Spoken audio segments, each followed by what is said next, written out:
What if I told you that the loudest enemy in your life might not be around you, but inside your own mind?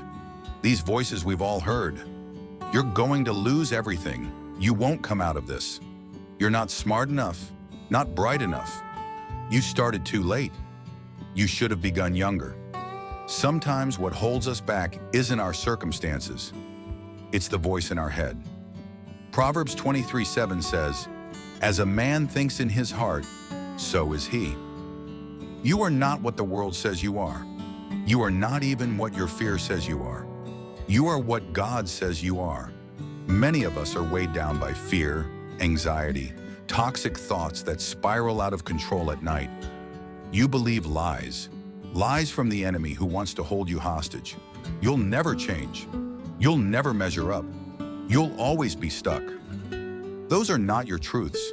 They are Satan's strategies. John 8:44 says Satan is a liar and the father of lies. And here's what he knows. If he can control your thoughts, he can control your life. But listen, you can't stop negative thoughts from coming, but you can stop them from staying. Isaiah 26:3 says, "You will keep in a perfect peace those whose minds are stayed on you." So I ask, what is your mind stayed on? Are you dwelling on God's promises or the world's problems?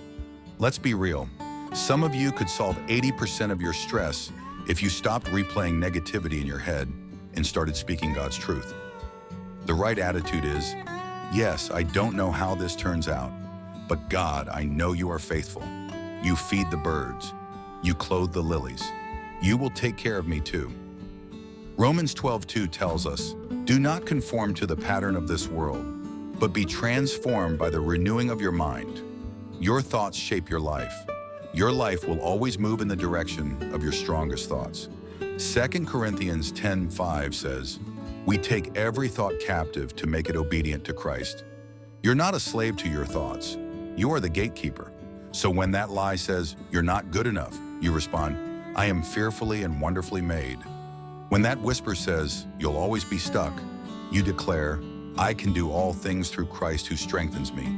And when fear says, "You're all alone," you remind yourself, "God will never leave me nor forsake me." You are not a victim. You are more than a conqueror.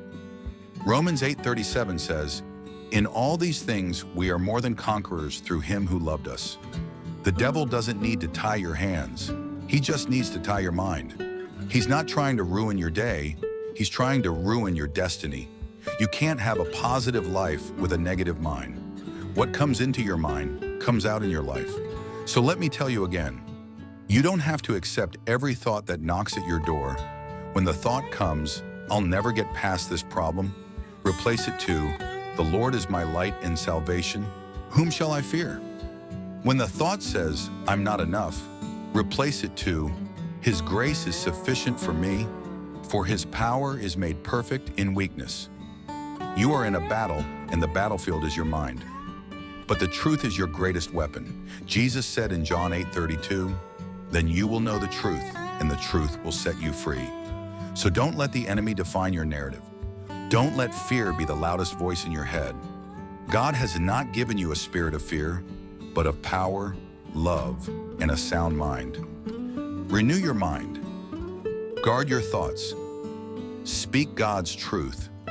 Because as you fix your thoughts, you begin to fix your life. And your new life begins with a new mind. God bless you.